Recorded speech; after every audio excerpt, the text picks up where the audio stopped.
27th of August, and each week at this time it is Roske on Politics. Brent is here, and he brought a special guest with him today. So last week it was State Senator Jack Whitford, and we talked a little bit about Senator Marco Rubio's campaign. But this week, pretty special, presidential candidate Mark Everson. Thanks for coming on the show today. There's another one?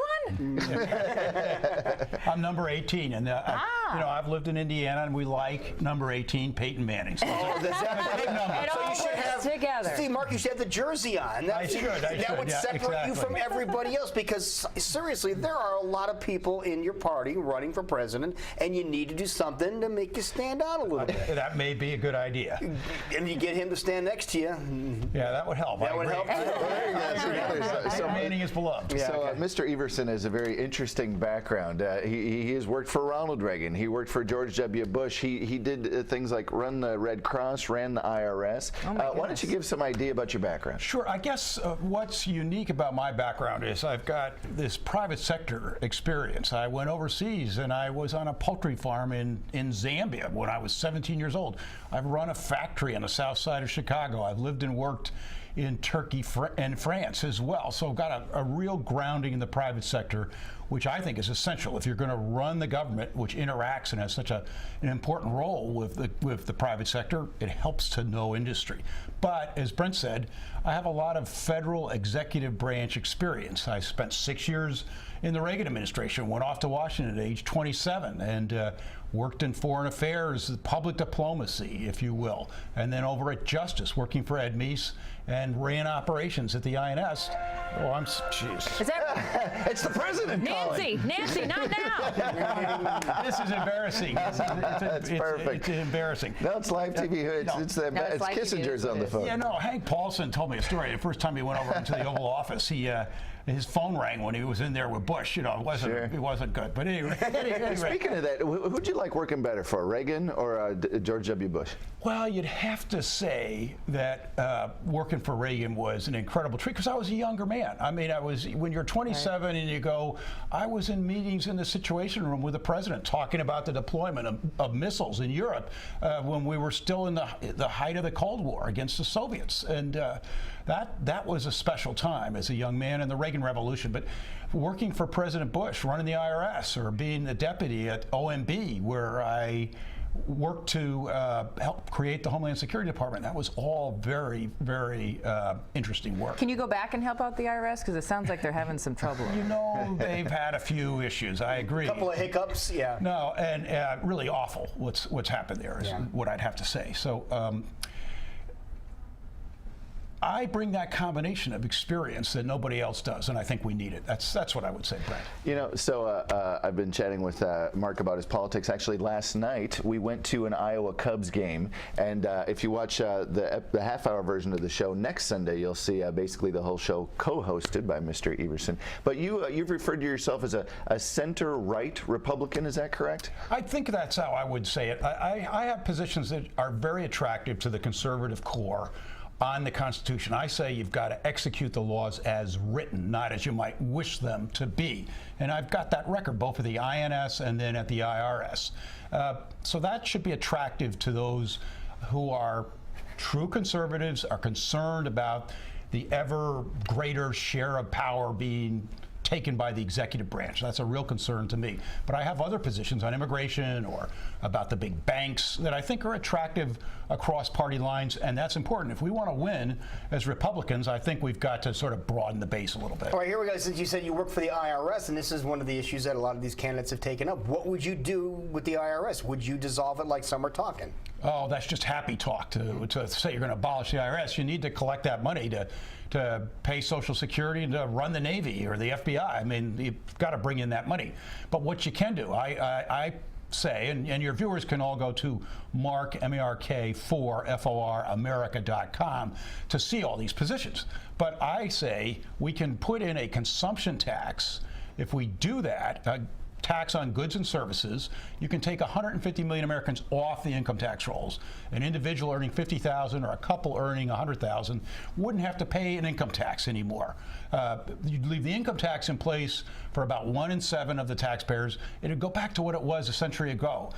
Just for the high-end individuals, but at lower rates, and then you can bring down the business rates as well. And that will make us more competitive. It'll just be cleaner, easier, and frankly, it'll get us past this current IRS mess because a lot of people won't be dealing with the IRS anymore, so it'll sort of clear the air on that. So that's what I propose. But will that be enough income to run everything? Well, yes, that's the nice thing about this proposal in contrast to those of some of my competitors. It brings in, it's revenue neutral. It was developed by a professor at Columbia who was an official in the Treasury Department under the first President Bush. It's been vetted by nonpartisan groups, and it brings in as much money as we get now. That's essential because we've got spending problems, and there's some who put forward, Rand Paul's put a proposal, it's a couple billion or $1 trillion short. Well, that's like a family that's spending too much and the wage earner comes home and says, geez, got great news, guys. I got a new job and it pays less. I mean, that doesn't work. We've got to get in as much money as we get now. And this proposal is, by the way, distributionally neutral. It doesn't give a benefit to the rich. The rich will pay about as much as they pay now. The middle will pay about as much as they pay now, and the lower end as well. So it's revenue neutral, distributionally neutral, and it'll get the economy growing. So you spoke at the state fair. You did one of the soapbox speeches. A lot of the folks I chatted with at the fair referred to the fact that the two frontrunners on the Republican side are political outsiders. Obviously, Trump, Dr. Ben Carson, and even Carly Fiorina is on her way up, also a political outsider. Why do you think that is right now? The American public seems to be gravitating toward that. I just think there's a real cynicism. Our politicians, they offer us painless solutions. We're not going to get out of the ditch that we're in unless we all put our shoulder to the wheel and put the country first. I was 6.5 when President Kennedy gave his inaugural address, and he said, ask not what your country can do for you, ask what you can do for your country. And we've all got to get back into that spirit where we are willing to do things. If I had any criticism for President Bush that I served, the second President Bush, it was that after 9/11 he said, don't worry about this, we got it, just keep shopping. Well, that wasn't the right call. We've got to ask people to sacrifice if we need to do things in this country, but the politicians won't do that because they're afraid that people won't support them unless you just sort of say, and Trump is actually doing this too. He's speaking to people's frustration, but he's just saying, I'll just fix this because I'm Donald Trump. Well, he's not going to fix anything alone. The people have to fix it. Now, you obviously have a very impressive background, a great resume. Why this presidential year are you wanting to run with it being so heavy in the candidate field with Republicans? Sure. Why this year? It sounds like you have great ideas. Wait another term, but, when it's maybe not so full. Yeah, sure, maybe, but I'll be 61 next month. I've got energy, health, perspective. I've had some great successes. I've had some real failures. I've got the perspective that comes from that journey in life that I think is essential if you're going to take something like this on. And I have a friend. He was a 2-term governor and a congressman before that. And he said to me in January when I was talking about this, he said, the 2 saddest words in the English language are, if only. And I don't want to look back in 2 or 4 or 8 years and say, geez, you had these ideas and you wanted to do something and you just stood still, and it got worse. So I'm taking this on. I recognize that it's a long shot, but I think that it's important to do it. And I'm here in Iowa because Iowa and New Hampshire, they play a very important role in our democracy. They surface talent and they thin the field, and I'm playing that game right down the middle. I've been in 30 counties so far, and my plan is to hit them all. Oh my goodness.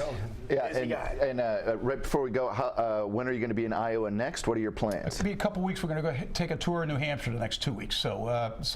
But I'll be back again before too long. Fantastic. This Sunday's episode of Roske on Politics, you'll see State Fair, more from the State Fair. Lindsey Graham, Santorum, Sanders, Lincoln Chafee, and then the Sunday after that, you'll see Mark Everson here co-hosting the whole episode. So lots to see. It's this Sunday. Perfect. Good job, man. Thank you, sir. There you go. Roske on